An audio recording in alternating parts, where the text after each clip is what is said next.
आज के इस वीडियो में हम बात करेंगे हेल्पिंग वर्ब्स।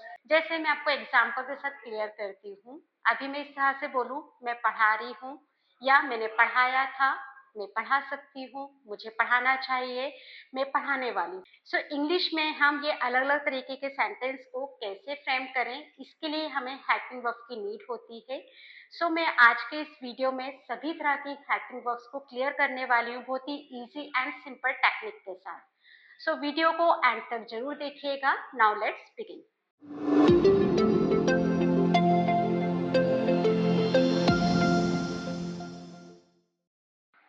अब हम समझते हैं कि हम हेल्पिंग वर्ब को सेंटेंस में कैसे यूज करेंगे। पहले हम बात करते हैं एक्शन, और एक्शन की हम बात करें तो हम तीन तरह से एक्शन करते हैं: प्रेजेंट, पास्ट एंड फ्यूचर। अब पहले मैं आपको प्रेजेंट एक्शन क्लियर करती हूँ। प्रेजेंट एक्शन, जिसको हम अपनी रोज की आदतें भी बोल सकते हैं, अपना डेली रूटीन भी बोल सकते हैं, या हमारी डेली हैबिट बोल सकते हैं। लाइक हम रोज मोबाइल चलाते हैं, हम खाना खाते हैं, वे ऑफिस जाते हैं, बच्चे क्लास आते हैं। अब इस तरह के सेंटेंस को हम इंग्लिश में कैसे फ्रेम करेंगे वो मैं आपको क्लियर करती हूँ। इसके लिए सबसे पहले आपको सब्जेक्ट लेना होगा, एंड सब्जेक्ट के बाद आप यूज करेंगे डायरेक्ट मैन वर्ब की फर्स्ट फॉर्म। इस तरह के सेंटेंस में हम हेल्पिंग वर्ब को यूज नहीं करते हैं। तो सब्जेक्ट, मैन वर्ब की first form, then object. Example के साथ समझ लेते हैं। हम पढ़ाई करते हैं, वी स्टडी। बच्चे रोज क्लास आते हैं, children come to class every day. वे ऑफिस जाते हैं, दे गो टू ऑफिस। अब इसी के साथ हम पास्ट एक्शन को भी समझ लेते हैं। पास्ट एक्शन वो होती है जो काम हमने किया था, चाहे हम 2 घंटे पहले की बात करें, 2 साल पहले की बात करें, या फिर 2 दिन पहले की बात करें। लाइक उसने मुझे पार्टी में बुलाया था, हमने ये मूवी थिएटर में देखी थी, उसने बहुत अच्छा परफॉर्म किया था, मैं वहां गई थी। तो इस तरह के सेंटेंस को अब हम इंग्लिश में कैसे फ्रेम करेंगे वो हम समझ लेते हैं। इसके लिए भी पहले आपको लेना होगा सब्जेक्ट, और सब्जेक्ट के बाद आप यूज करेंगे वर्ब की सेकेंड फॉर्म। मीन्स इस तरह के सेंटेंस में भी हम हेल्पिंग वर्ब को यूज नहीं करते हैं, तो हम यूज करेंगे subject, second form of verb, then object. उसने मुझे पार्टी में बुलाया था, he invited me to the party. उसने बहुत अच्छा परफॉर्म किया था, ही परफॉर्म वेल। वे ऑफिस गए थे, दे वेंट टू ऑफिस। अब इसी के साथ हम फ्यूचर एक्शन को भी समझ लेते हैं। फ्यूचर एक्शन जो हम फ्यूचर में करेंगे: नेक्स्ट मंथ में गोवा जाऊंगी, बच्चे क्लास आएंगे, इंडिया ये मैच जीत जाएगी। ऐसी एक्शन जिसमें गागेगी का साउंड आता है। सो इसके लिए आपको यूज करना होगा सब्जेक्ट, उस सब्जेक्ट के बाद आपकी हेल्पिंग वर्ब होगी विल। इसमें हम विल को लेते हैं एज अ हेल्पिंग वर्ब। उसके बाद आप लेंगे मैन वर्ब की first form, then object. Example के साथ समझ लेते हैं। इंडिया ये मैच जीत जाएगी, India will win this match. बच्चे क्लास आएंगे, children will come to class. मैं नेक्स्ट मंथ गोवा जाऊंगी, I will go to Goa next month. अब मैं फ्यूचर एक्शन की बात करी स्टूडेंट्स, सो याद रखिए जब हम फ्यूचर की बात करते तो कई बार हम सेंटेंस में शायद वर्ड यूज कर लेते हैं। जैसे इन्हीं सेंटेंस को मैं ऐसे बोल सकती हूँ कि बच्चे आज शायद क्लास आएंगे, मैं शायद अगले महीने गोवा जाऊंगी, वे शायद ऑफिस जाएंगे। तो जब इसमें हम शायद यूज कर रहे हैं, साउंड भले हमारा गागेगी आ रहा है, पर आप नोटिस कीजिए जब शायद आ जाते हैं तो इसके लिए हम यूज करते हैं माइट। अब इसी सेंटेंस को हम इंग्लिश में कैसे फ्रेम करेंगे वो हम समझ लेते हैं। सब्जेक्ट, देन हम यूज करेंगे माइट, मतलब विल को रिप्लेस करता है माइट। उसके बाद हम यूज करेंगे वर्ब की फर्स्ट फॉर्म, देन हम लेंगे ऑब्जेक्ट। एग्जाम्पल के साथ क्लियर करती हूँ।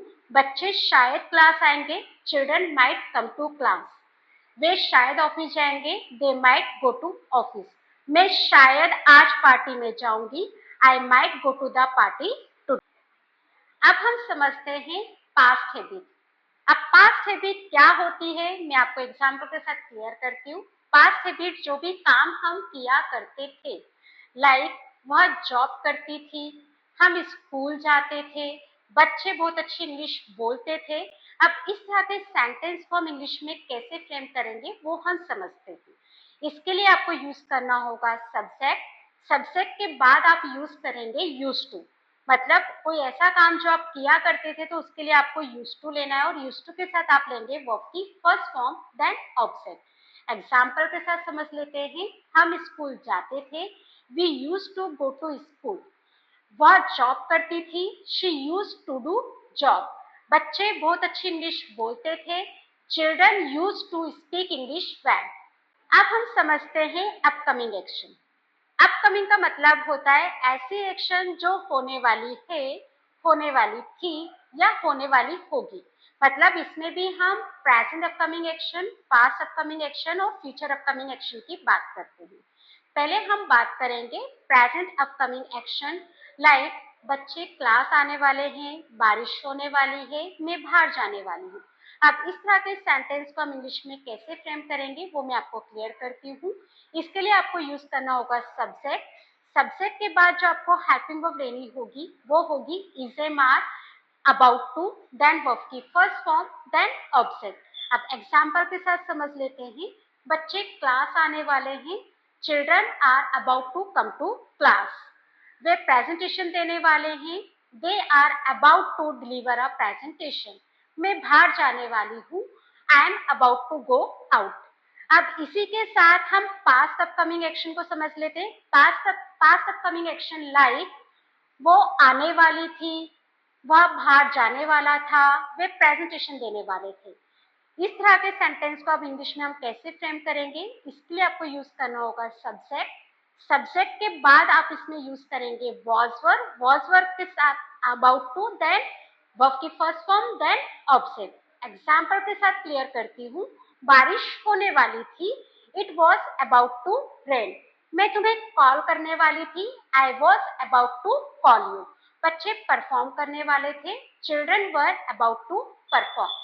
अब इसी एक्शन को अगर हम फ्यूचर में करेंगे, मीन्स अब हम बात करते हैं फ्यूचर अपकमिंग एक्शन, ऐसा काम जो होने वाला होगा। जैसे वह पहुंचने वाला होगा, बारिश होने वाली होगी, इंडिया वो मैच जीतने वाली होगी। सो इस तरह के सेंटेंस को हम इंग्लिश में हम कैसे फ्रेम करेंगे, इसके लिए आपको यूज करना होगा सब्जेक्ट। सब्जेक्ट के बाद आप यूज करेंगे विल के साथ be, then about to, then first form of main verb, then object. बारिश होने वाली होगी, it will be about to rain. वह पहुंचने वाला होगा, he will be about to reach. वह मुझे कॉल करने वाला होगा, he will be about to call me. अब हम समझते हैं कंपल्शन एक्शन। कंपल्शन का मीनिंग होता है मजबूरी। मतलब एक ऐसी एक्शन जो हमें करनी पड़ती है, करनी पड़ती थी या करनी पड़ेगी। मीन्स इसमें भी हम प्रेजेंट कंपल्शन, पास्ट कंपल्शन और फ्यूचर कंपल्शन सेंटेंस को समझते हैं। पहले मैं आपको क्लियर करती हूँ प्रेजेंट कंपल्शन, जिसमें हम इस तरह के सेंटेंस को बोलते हैं, मुझे आज ऑफिस जाना है, उसे पढ़ाई करनी पड़ती है। सो अब इस तरह के सेंटेंस को हम इंग्लिश में कैसे फ्रेम करेंगे वो हम समझते हैं। इसके लिए पहले आपको यूज करना होगा सब्जेक्ट, देन आप यूज करेंगे हेल्पिंग वर्ब हैज टू या हैव टू, देन वर्ब की फर्स्ट फॉर्म, देन ऑब्जेक्ट। उसे पढ़ाई करनी पड़ती है, ही हैज टू स्टडी। मुझे आज बैंक जाना है, I have to go to bank today. उन्हें रोज प्रेजेंटेशन देना पड़ता है, they have to deliver a presentation every day. अब इसी में हम पास्ट कंपल्शन को भी समझ लेते हैं। पास्ट कंपल्सन ऐसी एक्शन जो हमें करनी पड़ती थी या करनी थी। जैसे मुझे शादी में जाना था, उसे क्लास आना था, उसे रोज काम करना पड़ता था। अब इस तरह के सेंटेंस को हम इंग्लिश में कैसे फ्रेम करेंगे, सबसे पहले हम लेंगे सब्जेक्ट, देन इसके बाद आपकी जो हेल्पिंग वर्ब होगी वो होगी हैड टू, देन वर्ब की फर्स्ट फॉर्म, देन ऑब्जेक्ट। उसे आज ऑफिस जाना था, he had to go to office today. उसे वो जॉब करनी पड़ती थी, she had to do this that job. उसे क्लास आना था, he had to come to class. अब इसी को अगर हम फ्यूचर कंपल्शन में बोलते हैं, मतलब ऐसी एक्शन जो हमें करनी पड़ेगी। सो अब इसको हम इंग्लिश में कैसे फ्रेम करेंगे वो हम समझ लेते हैं। इसके लिए आपको पहले लेना होगा सब्जेक्ट और हेल्पिंग वर्ब होगी आपकी will, have to, then verb की फर्स्ट फॉर्म, देन ऑब्जेक्ट। मुझे आज खाना बनाना पड़ेगा, I will have to prepare food today. हमें वहां जाना पड़ेगा, we will have to go there. उसे ये काम करना पड़ेगा, he will have to do this work. अब हम फ्यूचर कंपल्शन की बात कर रहे हैं और मैंने आपको क्लियर किया था कई बार इसमें हम शायद वर्ड भी यूज कर लेते हैं। जैसे इसी तरह के सेंटेंस को अगर मैं इस तरह से बोलूं कि उसे शायद ये काम करना पड़ेगा, मुझे शायद खाना बनाना पड़ेगा, तो इसके लिए आप यूज करोगे सब्जेक्ट, देन आप यूज करोगे might have to, then verb की फर्स्ट फॉर्म, देन ऑब्जेक्ट। मुझे शायद खाना बनाना पड़ेगा, I might have to prepare food, उसे शायद ये काम करना पड़ेगा, he might have to do this work, हमें शायद वहां जाना पड़ेगा, we might have to go there। अब हम समझते हैं कंटिन्यूटी। कंटिन्यूटी जिसका मीनिंग होता है एक ऐसी एक्शन जो चल रही है, चल रही थी, चल रही होगी। इसमें भी हम present continuity, past continuity and future continuity की बात करेंगे। पहले मैं आपको क्लियर करती हूँ प्रेजेंट कंटिन्यूटी, लाइक हम पढ़ाई कर रहे हैं, वह खेल रहा है, वे प्रेजेंटेशन बना रहे हैं। अब इस तरह के सेंटेंस को हम इंग्लिश में कैसे ट्रांसलेट करेंगे वो हम समझते हैं। इसके लिए आपको लेना होगा पहले सब्जेक्ट, सब्जेक्ट के बाद जो आपकी हेल्पिंग वर्ब होगी वो होगी इज एम आर, देन इसमें आप यूज करेंगे ING form of main verb, then object. हम पढ़ाई कर रहे हैं, वी आर स्टडी, वह कविता लिख रही है, she is writing a poem, वे प्रेजेंटेशन बना रहे हैं, they are making a presentation. अब इसमें हम पास्ट कंटिन्यूटी की बात करें, ऐसी एक्शन जो चल रही थी, जैसे वह सो रहा था, बच्चे गार्डन में खेल रहे थे, मैं पढ़ा रही थी। अब इस तरह के सेंटेंस का हम इंग्लिश में कैसे फ्रेम करेंगे वो हम समझ लेते हैं। इसके लिए पहले आप यूज करेंगे सब्जेक्ट, सब्जेक्ट के बाद जो आपकी हेल्पिंग वर्ब होगी वो होगी वॉज वर, इसमें भी आप लेंगे वर्ब की ING form, then object. Example के साथ क्लियर करती हूँ, वह सो रहा था, ही वॉज स्लीपिंग, वे काम कर रहे थे, दे वर वर्किंग, बच्चे गार्डन में खेल रहे थे, children were playing in the garden. अब इसी में हम फ्यूचर कंटिन्यूटी को भी समझ लेते हैं, एक ऐसी एक्शन जो हो रही होगी, चल रही होगी, लाइक वे रोज कॉलेज जा रहे होंगे, वह पढ़ाई कर रहा होगा, वह खाना बना रही होगी। अब इस तरह के सेंटेंस को हम इंग्लिश में कैसे बोलते हैं वो हम क्लियर समझ लेते हैं। इसके लिए आप यूज करेंगे सब्जेक्ट, देन आपकी हेल्पिंग वर्ब होगी विल बी, इसके बाद आप लेंगे वर्ब की ING form, then object. Example के साथ क्लियर करती हूँ, वह खाना बना रही होगी, she will be preparing food, वह रोज ऑफिस जा रहा होगा, he will be going to office every day, वह इंदौर में रह रहा होगा, he will be living in Indore. अब हम फ्यूचर की बात कर रहे हैं तो फिर से हम इसमें शायद का भी एक्शन लेते हैं, जैसे लाइक वह शायद इंदौर में रह रहा होगा, वे शायद काम कर रहे होंगे, मैं शायद पढ़ा रही हूँ। सभी तरह के सेंटेंस को हम इंग्लिश में कैसे फ्रेम करेंगे वो भी हम समझ लेते हैं। इसके लिए आप यूज करेंगे सब्जेक्ट, देन आप यूज करेंगे might be, then ING form of main verb, then object. वे शायद काम कर रहे होंगे, दे माइट बी वर्किंग, वह शायद खाना बना रही होगी, she might be preparing food, वह शायद पढ़ाई कर रहा होगा, he might be studying। अब हम समझते हैं completion of work. Completion of work ऐसी एक्शन जो हो चुकी है, हो चुकी थी या हो चुकी होगी। मीन्स इसमें भी हम बात करेंगे present completion of work, past completion of work and future completion of work. पहले मैं आपको क्लियर करती हूँ present completion of work, like वह खाना खा चुका है, वे ऑफिस जा चुके हैं, मैं ये कॉन्सेप्ट पढ़ा चुकी हूँ। इस तरह के सेंटेंस को हम इंग्लिश में किस तरह से फ्रेम करेंगे वो हम समझते हैं। इसके लिए आप यूज करेंगे सब्जेक्ट, हेल्पिंग वर्ब आपकी होगी हैज और हैव, एंड देन वर्ब की थर्ड फॉर्म को हम यूज करेंगे, देन ऑब्जेक्ट। वे ऑफिस जा चुके हैं, they have gone to office, मैं ये कॉन्सेप्ट पढ़ा चुकी हूँ, I have taught this concept. वो खाना खा चुका है, ही हैज हैड फूड। अब हम बात करते हैं पास्ट कंप्लीशन ऑफ वर्क, एक ऐसी एक्शन जो हो चुकी थी, लाइक इंडिया मैच जीत चुकी थी, वह जा चुका था, हम खाना खा चुके थे। अब इस तरह के सेंटेंस को हम इंग्लिश में कैसे फ्रेम करेंगे वो हम समझते हैं। पहले आप लेंगे सब्जेक्ट और हेल्पिंग वर्ब होगी आपकी हैड, हैड के बाद आप यूज करेंगे वर्ब की third form, then object. India match जीत चुकी थी, India had won the match, वो यहाँ से जा चुका था, he had gone from here, वह खाना खा चुकी थी, she had had food। had हम खाने के लिए यूज कर रहे हैं जिसके लिए आप इटन वर्ड भी ले सकते हैं। अब इसी के साथ हम समझ लेते हैं future completion of work, means ऐसी एक्शन जो हो चुकी होगी, वह पढ़ाई कर चुका होगा, वह जा चुका होगा, इंडिया मैच जीत चुकी होगी। अब इस तरह के सेंटेंस को हम इंग्लिश में कैसे फ्रेम करेंगे वो हम समझते हैं। सब्जेक्ट, यहाँ पर आपकी हेल्पिंग वर्ब होगी विल हैव, देन वर्ब की third form, then object. India match जीत चुकी होगी, India will have won the match. वह खाना खा चुका होगा, he will have had food. वह यहाँ से जा चुका होगा, he will have gone from here।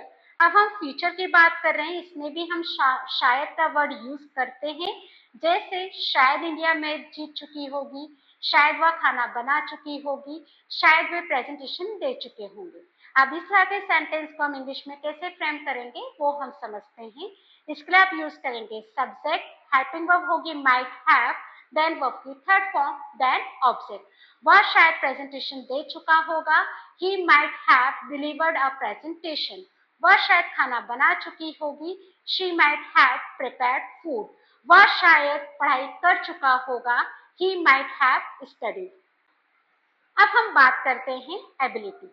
Ability हमारे एक ऐसे एक्शन को बताता है जिसमें हम अपनी क्षमता या योग्यता की बात करते हैं। लाइक तुम इंग्लिश बोल सकते हो, वह ये काम कर पाया, हम वहां जा सकते थे, वो ये जॉब कर सकेगी। इस तरह के सेंटेंस को हम इंग्लिश में कैसे फ्रेम करते हैं, पहले मैं आपको क्लियर करती हूँ। इस तरह के सेंटेंस, तुम इंग्लिश बोल सकते हो, वह ये काम कर सकता है, हम वहां जा सकते हैं। ऐसे सेंटेंस को हम इंग्लिश में कैसे फ्रेम करेंगे वो हम समझते हैं। इसके लिए आप यूज करेंगे सब्जेक्ट, हेल्पिंग वर्ब होगी आपकी कैन, उसके बाद आप लेंगे वर्ब की फर्स्ट फॉर्म, देन ऑब्जेक्ट। तुम इंग्लिश बोल सकते हो, यू कैन स्पीक इंग्लिश। हम वहां जा सकते हैं, वी कैन गो देयर। वह ये काम कर सकता है, he can do this work. अब इस तरह के सेंटेंस को हम कैसे बोले, लाइक हम वहां जा पाए, वो ये काम कर पाई, हम इंग्लिश बोल पाए। अब ऐसे सेंटेंस को हम इंग्लिश में कैसे बोलेंगे वो हम समझते हैं। इसके लिए आपको यूज करना होगा सब्जेक्ट और हेल्पिंग वर्ब यहाँ पर आपकी होगी could, then first form of main verb, then object. वो ये काम कर पाया, he could do this work. हम समय पर पहुंच पाए, we could reach on time. तुम इंग्लिश बोल पाए, यू कुड स्पीक इंग्लिश। अब ऐसे सेंटेंस लाइक हम ये काम कर सकते थे, वो आज घर आ सकती थी, हम वहां जा सकते थे। ऐसे सेंटेंस को हम कैसे ट्रांसलेट करेंगे समझते हैं। इसके लिए आप यूज करेंगे सब्जेक्ट, देन हेल्पिंग वर्ब होगी आपकी कुड हैव, और यहाँ पर आपको लेना होगा वर्ब की थर्ड फॉर्म, देन ऑब्जेक्ट। हम वहां जा सकते थे, we could have gone there. वो ये जॉब कर सकती थी, she could have done this job. वह ये काम कर सकता था, he could have done this work। अब ऐसे सेंटेंस जो हम कर पाएंगे लाइक हम वहां जा सकेंगे, वो आज खाना बना पाएगी, हम ये काम कर पाएंगे। अब ऐसे सेंटेंस को हम इंग्लिश में कैसे फ्रेम करेंगे वो हम समझते हैं। इसके लिए आप यूज करेंगे सब्जेक्ट, हेल्पिंग वर्ब होगी विल बी एबल टू, और वर्ब की फर्स्ट फॉर्म लेनी होगी देन ऑब्जेक्ट। हम वहां जा पाएंगे, we will be able to go there. वो ये जॉब कर पाएगी, she will be able to do this job। India ये मैच जीत सकेगी, India will be able to win this match। अब हम समझते हैं सजेशन। सजेशन एक ऐसी एक्शन होती है जिसमें हम सलाह देने की या सुझाव देने की बात करते हैं। लाइक इस तरह के सेंटेंस कि तुम्हें रोज पढ़ाई करनी चाहिए, हमें वहां जाना चाहिए था।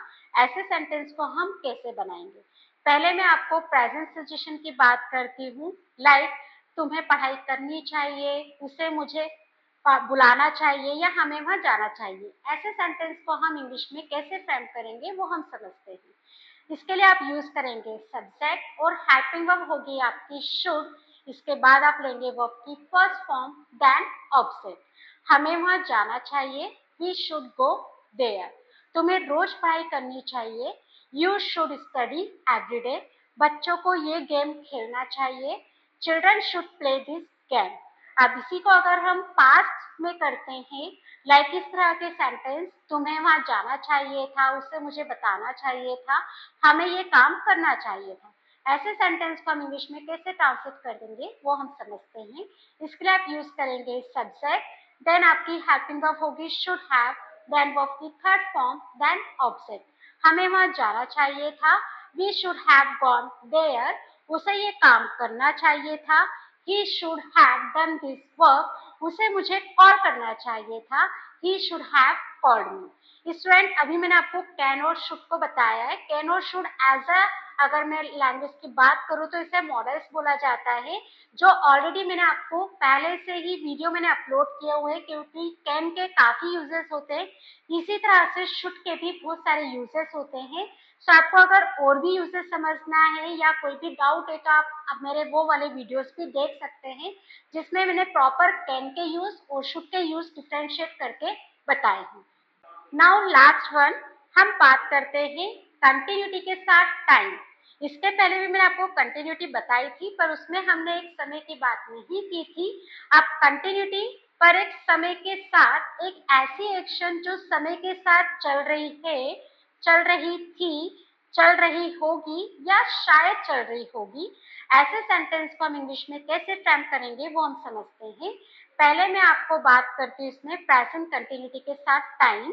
ऐसी एक्शन जो समय के साथ चल रही है, जैसे मैं बात करूं, हम 1 घंटे से पढ़ाई कर रहे हैं, वह 2 बजे से खेल रहा है, वह 1 महीने से जॉब कर रहे हैं. सो ऐसे सेंटेंस को हम इंग्लिश में कैसे फ्रेम करेंगे वो हम समझते हैं. इसके लिए आप यूज करेंगे सब्जेक्ट, हेल्पिंग वर्ब आपकी होगी हैज बीन या have been, ING form of main verb, object, then time. हम 1 घंटे से पढ़ाई कर रहे हैं. We have been studying for 1 hour. वे 1 महीने से जॉब कर रहे हैं. They have been doing job for 1 month. वह सुबह से पढ़ाई कर रहा है. He has been studying since morning. Students, अगर आपको since और for में डाउट है तो इसके लिए भी मैंने अपनी एक रील अपलोड की है. आप मेरे इस वीडियो में लिंक में देख सकते हैं. मैं लिंक में भी उसका कैप्शन आपको बता दूंगी. इसी तरह से हम पास्ट कंटिन्यूटी को समझ लेते हैं. पास्ट कंटिन्यूटी की ऐसी एक्शन जो समय के साथ चल रही थी. वह 2 महीनों से इंदौर में रह रहा था, वह 1 महीने से जॉब कर रहा था, बच्चे 2 महीने से रोज क्लास आ रहे थे. अब ऐसे सेंटेंस को हम इंग्लिश में कैसे ट्रांसलेट करेंगे वो मैं आपको क्लियर करती हूँ. इसके लिए आप यूज करेंगे सब्जेक्ट, देन हेल्पिंग वर्ब होगी had been, then ING form of main verb, then object, then time. बच्चे 1 महीने से रोज क्लास आ रहे थे. Children have been coming to class for a month. वह सुबह से पढ़ाई कर रहा था. He had been studying since morning. वे 2 साल से इंदौर में रह रहे थे. They had been living in Indore for 2 years. अब इस तरह के सेंटेंस को भी हम समझ लेते हैं. एक ऐसी एक्शन जो समय के साथ चल रही होगी. वह 1 महीने से जॉब कर रही होगी, वह सुबह से खेल रहा होगा, हम 1 घंटे से पढ़ाई कर रहे थे. अब ऐसे सेंटेंस को हम इंग्लिश में कैसे ट्रांसलेट करेंगे वो हम समझ लेते हैं. इसके लिए आप यूज करेंगे सब्जेक्ट, देन हेल्पिंग वर्ब आपकी होगी will have been, then ING form of main verb, then object, then time. वह 2 घंटों से खाना बना रही होगी. She will have been preparing food for 2 hours. वह 1 महीने से जॉब कर रहा होगा. He will have been doing job for a month. बच्चे सुबह से गार्डन में खेल रहे होंगे. Children will have been playing in the garden since morning. अब हम फ्यूचर की बात कर रहे हैं. इसमें भी शायद रहा होगा. हम बोल सकते हैं कि बच्चे शायद सुबह से गार्डन में खेल रहे होंगे, वह शायद 1 महीने से जॉब कर रही होगी. ऐसे सेंटेंस को भी हम समझ लेते हैं कि हम इंग्लिश में कैसे फ्रेम करेंगे. इसके लिए आप यूज करेंगे सब्जेक्ट, देन हेल्पिंग वर्ब होगी might have been, then ing form of man verb, then object, then time. अब सेंटेंस भी हम ले लेते हैं. वह शायद सुबह से गार्डन में खेल रहा होगा. He might have been playing in the garden since morning. वह शायद 1 महीने से जॉब कर रही होगी. She might have been doing job for a month. So hope so students, आप लोगों को हेल्पिंग वर्ब यूज करना आ गया होगा. सारी हेल्पिंग वर्ब आपको क्लियर हो गई होगी. अगर आपको ये डाउट है कि इसमें हम अफर्मेटिव, नेगेटिव, इंटरोगेटिव और डबल इंटरोगेटिव सेंटेंस कैसे बनाएं, सो इसका भी वीडियो मैंने अपलोड किया हुआ है. इस वीडियो के कैप्शन में आपको इसकी लिंक भी मिल जाएगी. आप प्रैक्टिस कीजिए सभी फॉर्मेट के साथ. फिर भी कोई डाउट है, कोई क्वेरी हो तो आप मुझे कमेंट कीजिएगा. मैं आपको आंसर जरूर दूंगी. अब जल्दी मिलती हूँ नेक्स्ट वीडियो के साथ. Thank you so much for watching it.